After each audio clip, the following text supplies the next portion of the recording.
नमस्कार दोस्तों। HDFC bank limited की बात करेंगे इस वीडियो में और इसमें कुछ पॉइंट्स है जैसे कि Q2 का रिजल्ट आएगा, हाफ ईयरली रिजल्ट आएगा तो उसकी डेट बताने की कोशिश करेंगे। और आदित्य पुरी जी एक तरह से आप देख रहे हैं कि वो रिटायर होंगे तो उसकी बात करेंगे और कुछ पॉइंट्स मार्केट के बारे में बात करेंगे दोस्तों। और जैसे कि 28 तारीख को भी एक हेयरिंग है फाइनेंशियल स्टॉक्स के बारे में, जैसे मोरेटोरियम और लोन का जो हेयरिंग है और ब्याज पे ब्याज लेना है नहीं लेना है तो उसका भी एक फैसला आएगा, तो एक क्लैरिटी आएगी उसमें और फाइनेंशियल स्टॉक्स ऊपर की तरफ जाते हुए दिखेंगे। और इसमें से दिग्गज स्टॉक जैसे कि आप देख रहे हैं कि पिछले कुछ समय से एक तरह से लेगार्ड बना हुआ है, 1000 से 1155 के बीच ये कारोबार कर रहा है। तो सारा डिस्कशन, सारी चर्चा चैनल पर अगर आप नए हैं तो सब्सक्राइब और बेल आइकन को प्रेस करिए। आप लोगों को इसी तरह से इंडिया का जो शेयर मार्केट है, स्टॉक मार्केट है, उसका अपडेट, एनालिसिस सारा कुछ लेटेस्ट देने की कोशिश करते हैं। YouTube की तरफ से आपको नोटिफिकेशन मिलता है जब भी नया वीडियो अपलोड होता है। दोस्तों सबसे पहला पॉइंट तो यह है कि सेकंड क्वार्टर का रिजल्ट निकलेगा, हाफ ईयरली रिजल्ट निकलेगा और आने वाले दिनों में HDFC बैंक का 17 अक्टूबर 2020 को इनकी बोर्ड मीटिंग है तो क्वार्टरली रिजल्ट निकलेगा। सैटरडे के दिन है उस दिन, तो हो सकता है कि इसमें ग्रोथ होगी तो आपको स्टॉक का भाव ऊपर की तरफ जाता हुआ देख सकता है। दूसरा जो चेंज है, आदित्य पुरी काफ़ी अच्छा उनका टर्नओवर रहा और अब वो रिटायर हो रहे हैं, उनकी जगह शशिधर जगदीशन ले रहे हैं। और जब भी कोई मैनेजिंग डायरेक्टर या CEO किसी कंपनी में चेंज होते हैं उससे पहले में स्टॉक में गिरावट होती है, उसके बाद आपको एक तेज़ी दिखेगी। तो ये 26 अक्टूबर को मीन्स अक्टूबर का महीना HDFC बैंक के लिए एक तरह से काफ़ी उतार चढ़ाव भरा रहेगा और जिस तरह से मार्केट भी चल रही है तो आदित्य पुरी जी जा रहे हैं, उनकी जगह शशिधर जगदीशन आ रहे हैं। तो ये एक चेंजिंग होगी दोस्तों। कुछ पॉइंट्स आप लोगों को मार्केट के अनुसार बताने की कोशिश करते हैं। जैसे कि अभी आप देख रहे हैं कि निफ्टी में एक तरह से गिरावट है, तो हो सकता है कि सेकंड जो लगभग 10-15 अक्टूबर तक एक तरह से आपको काफ़ी उतार चढ़ाव दिखेगा। उसकी वजह यह है कि अमेरिका में जो इलेक्शन हो रहा है डोनाल्ड ट्रम्प और जो बिडेन के बीच, तो उसमें कुछ जो बिडेन जीतने की उम्मीद लग रही है, बट ये है कि अब लास्ट में किस तरह का रिजल्ट रहेगा तो हो सकता है कि डोनाल्ड ट्रम्प जीते। तो इस इलेक्शन के कारण वहाँ के मार्केट नैस्डैक और डाउ जोन्स में गिरावट हो रही है, मीन्स उतार चढ़ाव हो रहा है। आप देख रहे हैं कि उसी के अनुसार इंडियन मार्केट भी कारोबार कर रहे हैं। तो अगर वहाँ नवंबर में इलेक्शन ख़त्म हो जाएंगे, वो एक ख़त्म हो जाएगा तो एक मान के चलिए जो ये उतार चढ़ाव है अमेरिकन मार्केट में एक तरह से या फिर डाउन साइड में या फिर ऊपर की तरफ रहेंगे। तो उसके अनुसार जो है जैसे ग्लोबल से हम लोग संकेत लेते हैं तो इंडियन मार्केट भी उसी तरह से कारोबार करेंगे। अभी आप देख रहे हैं कि गिरावट में है निफ्टी। तो एक तरह से आपने सुना होगा कि कोविड-19 की वजह से लॉकडाउन हो सकता है लंदन में और यूरोप में। अगर वहाँ पे इस तरह का कुछ होता है तो इससे पहले मार्च में आपने देखा कि पहले अपने पड़ोसी देश में लॉकडाउन हुआ था, उसके बाद सारे वर्ल्ड में लॉकडाउन हो गया था। तो इसके वजह से अभी थोड़ी सी अनिश्चितता है, अनसर्टेनिटी है, तो हलचल रहेगी।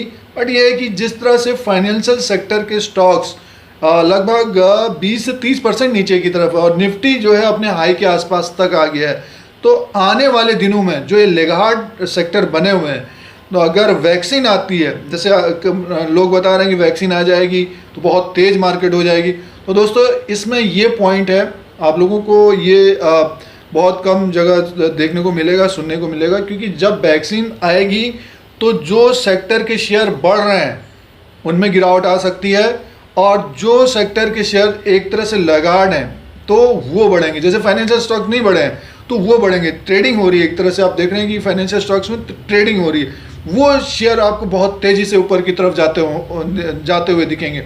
तो नेक्स्ट 2-3 महीना ये अक्टूबर, नवंबर, दिसंबर इस तरह के रहेंगे। एक तरह से शेयर मार्केट में काफ़ी हलचल रहने वाली है। फिलहाल तो ये अक्टूबर 10-15 तारीख तक थोड़ा सा आप संभाल के कारोबार करिए और जो बड़े शेयरों में है उनमें लेने की कोशिश करें। जैसे HDFC बैंक में अगर आप फंसे भी हुए हैं इस स्टॉक में, क्योंकि ज़्यादातर देखिए जो लॉन्ग टर्म के इन्वेस्टर्स हैं, एक तरह से किसी ने 1000 पे लिया है, किसी ने 900 में लिया है, किसी ने 800 में लिया है। HDFC ग्रुप के जो शेयर्स हैं वो नीचे की तरफ ही हैं और उसमें से ये दिग्गज स्टॉक नीचे की तरफ आज 1033 के आसपास कारोबार कर रहा है। तो ये कुछ पॉइंट्स हैं दोस्तों मार्केट के अनुसार और HDFC में क्या चेंजिंग होने वाली है और सेकेंड क्वार्टर का रिजल्ट आएगा उसमें ग्रोथ आए मिलेगी तो डेफिनेटली स्टॉक ऊपर की तरफ जाता हुआ दिखेगा। अब चार्ट पैटर्न के अनुसार देखते हैं इस स्टॉक को और टेक्निकल देखते हैं कि जिस तरह से ब्रोकरेज हाउसेस ने लगभग 1300 का टारगेट दिया है, 1350, 1370, 1400 का, तो उसको भी देखेंगे। और अगर बियर मार्केट आती है, कोई अगर खबर आ जाती है, बुरी खबर आ जाती है, बैड न्यूज़ आ जाती है, तो उसके अनुसार डाउन साइड में कितना आ सकता है उससे भी देखेंगे। दोस्तों ये HDFC बैंक लिमिटेड का चार्ट लगा हुआ है और सितंबर के मंथ में एक तरह से आप देखिए ये रेड कैंडल बना हुआ है और बेयरिश कैंडल बना हुआ है। तो लगभग आपने देखा कि ऊपर की तरफ ये 1145 के आसपास गया था और लो ये अभी 1025 के आसपास है, अभी चल रहा है ये 1034 के आसपास चल रहा है।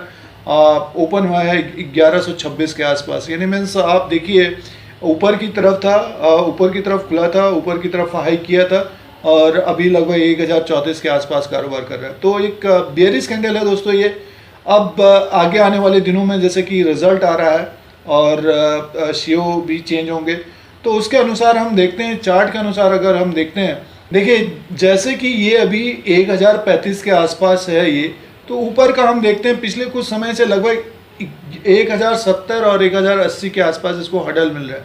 तो जब ये 1070 और 1080 के आसपास से ऊपर की क्लोजिंग होगी इसमें, तो आपको दिखेगा कि ये लगभग 1130 तक जाता हुआ दिख सकता है। जैसे कि ये अगस्त के महीने में 1148 तक गया था, तो वहाँ तक जाने की कोशिश करेगा। और पिछले कुछ समय से देखिए इस कैंडल में भी इसने इसी तरह का कारोबार किया था, लगभग 1020 और 1030 तक आया, फिर 1056 के आसपास। पिछले 3 महीने में इस तरह का कारोबार कर रहा है HDFC बैंक। ये दिग्गज स्टॉक एक तरह से लेगार्ड बना हुआ है, सुस्त बना हुआ है, ट्रेडर को एक तरह से मौका दे रहा है। बट ये है कि जो लॉन्ग टर्म के लिए बने हुए हैं, जिन्होंने निवेश किया है फाइनेंशियल स्टॉक्स में, एक तरह से आप देखें जिन्होंने निवेश किया है, तो थोड़ा सा आप भले मार्च की गिरावट से बढ़ के ऊपर की तरफ है, बट इतना जिन्होंने लोअर लेवल पे लिया तो उनको तो बेनिफिट है ही है, बट जिन्होंने 1000 के आसपास या 1000 के आसपास खरीदा है तो उनको ज़्यादा बेनिफिट नहीं हुआ है। आने वाले दिनों में दोस्तों अगर ये ऊपर की तरफ 1160 के ऊपर की तरफ अगर बंद होता है, तब आप इसमें फिर एक तेज़ी दिख सकती है। लगभग वो तेज़ी होगी लगभग 1200 से 1260 तक का एक तेज़ी दिख सकता है। अब ये तेज़ी दोस्तों अगर होगी तो उसमें ये देखना पड़ेगा कि जो क्वार्टरली रिजल्ट है उसमें अगर ठीक ठाक प्रॉफिट आता है तो आपको डेफिनेटली इसमें तेज़ी मिलेगी दोस्तों। और अक्टूबर के मंथ में एक बड़ी हलचल हो सकती है HDFC बैंक में। तो जिन्होंने HDFC बैंक को लिया है, अगर लंबे समय के लिए निवेश किया है, तो उनको बने रहना चाहिए। और इसका सपोर्ट की बात करते हैं तो लगभग ये जैसे कि इस कैंडल का है तो 1025 के आसपास है, और पिछला जो इसका सपोर्ट था 1020 के आसपास का ही, लगभग 1025 के आसपास का ही सपोर्ट बना हुआ है। अगर ये ब्रेक करता है दोस्तों तब आपको फिर ये नीचे की तरफ दिखेगा। लगभग ये देखिए ये मई के मंथ में लगभग 956 और 826 इसका लो था। लगभग मई के मंथ में ये 960 और 826 के बीच कारोबार किया था इसने, 960 और उसके बाद 826 के बीच कारोबार किया। अगर बियर मार्केट चलती है तब यहाँ तक आता हुआ दिख सकता है, वरना ये आने वाले जिस तरह से अभी न्यूज़ बनेगी कि नए अब सीईओ आ रहे हैं, उसके अनुसार एक तेज़ी हो सकती है। क्योंकि उसमें जब मैनेजिंग डायरेक्टर चेंज होते हैं तो उनका वर्किंग स्टाइल अलग होता है, तो उसके अनुसार एक स्टॉक में तेज़ी आती है। तो इसमें दोस्तों बने रहना चाहिए। और रिलेटिव स्ट्रेंथ इंडेक्स में थोड़ा सा आप देखेंगे तो नीचे की तरफ जा रहा है ये, बट ये एक सपोर्ट इसको यहाँ पे मिलना चाहिए और इसी के आसपास सेटल होना चाहिए। इसमें देखिए ज़्यादा गिरावट नहीं होनी चाहिए। लगभग अगर 1000 को ब्रेक करता है तो 960 से 900 तक आता हुआ दिख सकता है। क्योंकि कोई भी खबर अगर बुरी खबर आती है फाइनेंशियल स्टॉक्स में, जैसे EMI का जैसे 28 तारीख को है, उसमें अगर कुछ बुरी खबर आती है तब आपको ये नीचे की तरफ आता हुआ दिख सकता है। HDFC बैंक में जिन्होंने पोजीशन ली है उनको बने रहना चाहिए। आने वाले 2-3 महीने और 6 महीने के अंदर अच्छा खासा रिटर्न दे सकता है। 20 से 30% मिल जाए तो साल भर में, देखिए साल भर अगर आपने लिया है 900 में लिया है, 1000 में लिया है, 1500 में लिया है, तो अगर 20 से 30% रिटर्न मिलता है तो अच्छा खासा मान के चल सकते हैं HDFC बैंक में। दोस्तों ये जो कैंडल दिख रहे हैं जो इनमें रीड हो रहा है उसके अनुसार बताने की कोशिश है। दोस्तों ये टेक्निकल एनालिसिस था एचडीएफसी बैंक लिमिटेड का, और लेवल सपोर्ट और रेजिस्टेंस आप लोगों को बताने की कोशिश है। और एचडीएफसी बैंक में जिन लोगों ने इन्वेस्टमेंट किया है, निवेश किया है, बने रहना चाहिए। आगे आने वाले दिनों में इसकी चाल अच्छी हो सकती है। एक तरह से अभी ये सुस्त है, लेगार्ड है। एक तरह से आप देख रहे हैं कि लगभग 1000 से 1155 के बीच ये कारोबार कर रहा है, तो बने रहना चाहिए दोस्तों। और जो लेना चाहते हैं तो एचडीएफसी बैंक लिमिटेड को देखने की कोशिश करनी चाहिए दोस्तों। और भी वीडियो देख सकते हैं, निफ्टी 50 अक्टूबर सीरीज में किस तरह से रह सकता है, उसको चार्ट के अनुसार, ऑप्शन चेन के अनुसार बताने की कोशिश है पूरे महीने की।